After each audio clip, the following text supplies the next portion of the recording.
Hello everyone, welcome to my channel Knowledge Lover. I am Anisha. So today we are going to have discuss about the most confusing question कि 10th के बाद कौन से subject हमें choose करना चाहिए।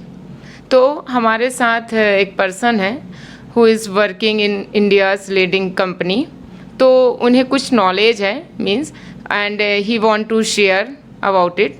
सो let's discuss about it. ये बात तो सही है कि इसमें मतलब मोस्ट कंफ्यूजिंग टॉपिक है, मतलब कंसर्न पॉइंट है जो 10th क्लास स्टूडेंट के काफ़ी फेस करते हैं, इवन बहुत पेरेंट्स भी फेस करते हैं।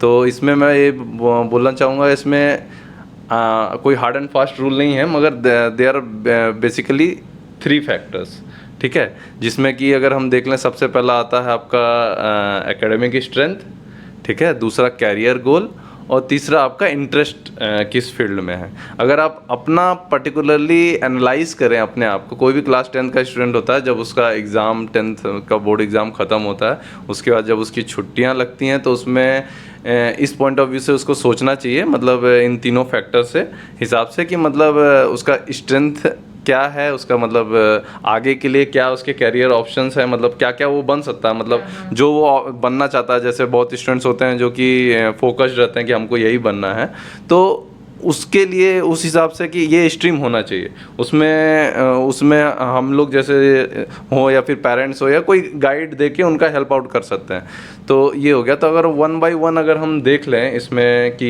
जैसे मान लीजिए कैरियर स्ट्रेंथ के बारे में, कैरियर के बारे में बात करना चाह रहे हैं, तो अगर साइंस फील्ड ऑप्ट करता है तो साइंस फील्ड में आपके पास कैरियर है आगे का engineering, doctor, research field, these alls. और अगर हम बात करें कॉमर्स फील्ड में आपके पास आगे है अकाउंटेंट, सीए एंड इकोनॉमिस्ट, और these all things it about the commerce field. अगर हम बात करें साइंस, हाँ, साइंस फील्ड में एक चीज़ और है अपना, अगर टीचिंग फील्ड ऑप्ट करना चाह रहे हैं, जैसे टीचिंग लाइन में लेक्चरर और प्रोफेसर बनना चाह रहे हैं, तो वो है। और एक है लेक्चरर और प्रोफेसर, जब आप आर्ट्स ऑप्ट करते हैं तो उसमें आप आगे जाके लेक्चरर और प्रोफेसर भी बन जाते हैं। उसमें जो सब्जेक्ट ऑप्ट करना पड़ता है आपको, जैसे इंग्लिश लिटरेचर हो गया, या फिर आपका इकोनॉमिक्स हो गया, या फिर पॉलिटिकल साइंस हो गया, दीज ऑल थिंग्स ये है। तो अगर हम देखें, ये हो गया कैरियर पॉइंट ऑफ व्यू से, और दूसरा होता है इंटरेस्ट पॉइंट ऑफ व्यू से।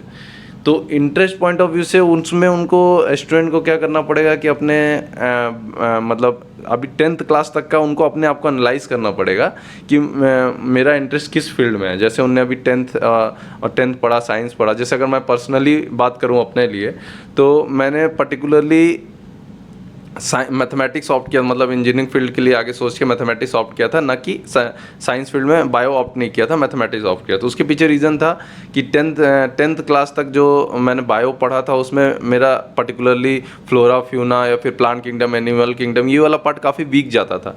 तो मैं इस पर डिस्कस किया था और लोगों से, सीनियर्स लोगों से, तो उसमें मेरे को समझ में आया कि आगे ये बहुत मेन रोल प्ले करने वाला है बायो फील्ड में। तो that's why I have opted the mathematics. तो इसी तरीके से लोगों को अपना इंटरेस्ट में देखना चाहिए कि मेरा मतलब किस फील्ड में इंटरेस्ट है। जनरली हम लोग फोकस करते हैं कि जो मेरा दोस्त कर रहा है हमने वही ऑप्ट कर लिया, मगर इस तरह से हमको नहीं करना चाहिए, क्योंकि उस दोस्त का मे भी फैमिली बैकग्राउंड अलग हो और कुछ अलग हो, उसके पेरेंट्स उसको सपोर्ट कर रहे हो, और आपके केस में वैसा ना हो। तो जो ये भी होता है कि बहुत बार कि मतलब हम लोगों को नॉलेज नहीं रहता है, और हम लोग ले तो लेते हैं बट बस ले लेते हैं कि हमारा मार्क्स 10th में अच्छा आया तो हम उसको सब्जेक्ट चलो चूज कर लेते हैं, फिर बाद में काफ़ी रिग्रेट भी करते हैं, ऐसा होता है। नहीं, मगर जो मैं बोल रहा हूँ कि इसमें आपको कुछ भी नहीं करना, सीधा ये जो 3 फैक्टर है इस पे अपने पर्सनल लेवल पे सोचना है।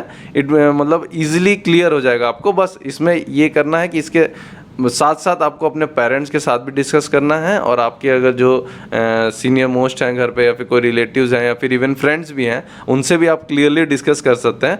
मगर इन 3 फैक्टर्स पर अगर आप डिस्कस करेंगे, इन 3 फैक्टर्स को सेंटर में लेके डिस्कस करेंगे, तो मोस्ट प्रोबेबली ये है कि आप अपने जिस भी कंक्लूजन में पहुँचेंगे वो आपके लिए आगे आने वाले समय में फ्रूटफुल होगा। और ये इसलिए मैटर करता है कि आप आगे आके इसी फील्ड में देखिए जॉब करने वाले हैं, मतलब ये जॉब करेंगे या बिजनेस करेंगे या कुछ भी करेंगे, मतलब आपका कोर फैक्टर यही रहेगा, ठीक है। तो उसमें आपका काफ़ी इंटरेस्ट आएगा ये चीज़ करने में। नहीं तो अगर अभी डिसीजन फैक्टर अलग ले लेंगे, और ऐसा भी नहीं है, लेट सपोज अगर आप आज डिसाइड करते हैं, कल को 2 साल बाद आपको ऐसा फील होता है कि मेरा ये वो गलत हो गया, तो 10th इतना भी मैच्योर एज नहीं है कि आप अपना कैरियर का वहीं से डिसाइड कर सकते हैं, उसमें कोई इशू नहीं है। वो आगे आके आपके ग्रेजुएशन के बाद ऑप्शंस हैं, आपको कैरियर वास्ट डाइवर्सिटी है, उसमें भी आगे आपको आपके ऑप्शंस मिलेंगे। मगर हाँ, 10th अगर हम बात करें, अभी हम फोकस होकर 10th क्लास तक की बात करना चाह रहे हैं, तो वहाँ पे ज़्यादा कुछ नहीं है। इन 3 फैक्टर्स जो हम वापस से मैं रिपीट कर दे रहा हूँ कि कैरियर ग्रोथ, आपका मतलब कैरियर ऑप्शंस क्या है,